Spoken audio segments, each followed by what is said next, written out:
Hi everyone, welcome to the Highlights from Ukraine podcast, your daily audio summary of the latest news reported in the Ukrainian media. My name is Artem, and here is the news. For 550 days, Ukraine defends itself against the forces of the Russian invasion. President of Ukraine Volodymyr Zelenskyy gave an interview to Ukrainian journalist Natalia Masійчук, reports Ukrainska Pravda. The president stated that Ukraine, following the example of Israel, may focus on a long-lasting war with Russia without losing the lives of Ukrainians. The president warned that Ukraine risks losing the support of a number of major powers if hostilities are taken to Russian territory. Ukraine is trying to attract to its side not only the states that have been supporting it from the very beginning of Russian aggression, but also those states that look at us from a distance, according to the president. He said that some of the countries support Ukraine out of respect for the principle of territorial integrity, and sending troops to Russia may endanger that support. He also believes that when the armed forces reach the administrative border with occupied Crimea, it will be possible to push Russia to the demilitarization of Crimea through political means. The president said that Ukraine and the United States will agree on security guarantees similar to those that Israel received, and these guarantees will apply regardless of presidential changes in the US. According to him, the model will include weapons technology, training, and financing. Zelenskyy stressed that security guarantees agreements with different countries may envisage different things, from equipment and training to finances and sanctions.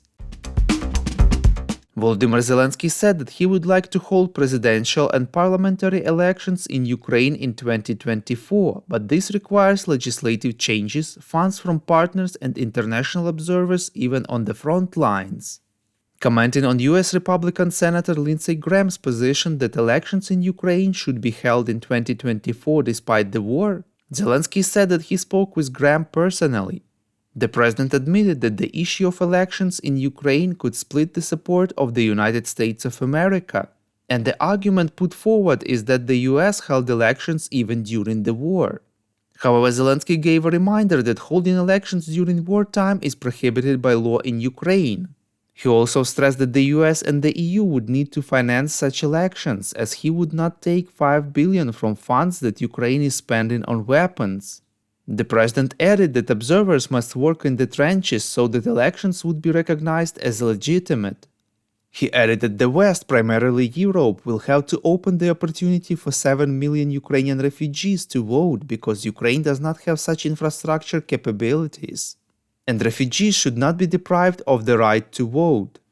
Zelenskyy said that no one has yet shown him how to organize elections for military personnel on the front lines and for refugees abroad. We would really appreciate if you could recommend us to your friends and family, as well as share information on social media. This way more people would learn about the podcast and truth about Russia's invasion of Ukraine. The president of Ukraine intends to submit a bill equating wartime corruption to treason. Volodymyr Zelenskyy added that he does not know whether the lawmakers will support such a bill, but he will definitely suggest it to them. According to him, the parliament will receive the bill within a week. Ukrainian Yaroslava Moguчих became the world champion in the high jump for the first time in her career, winning a gold medal in Budapest with a score of 2.01 meters, reports Suspilne Sport. Moguчих, the Tokyo 2020 Olympic bronze medalist, had stopped twice one step away from the title of world champion.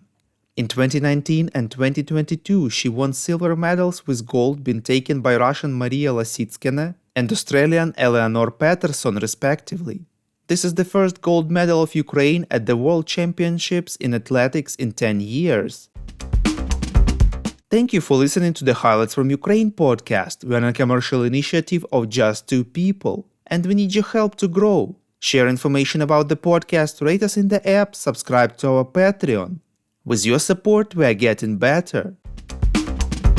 We call on you to demand from governments of your countries to impose the toughest sanctions possible on Russia and its citizens to stop their invasion of Ukraine.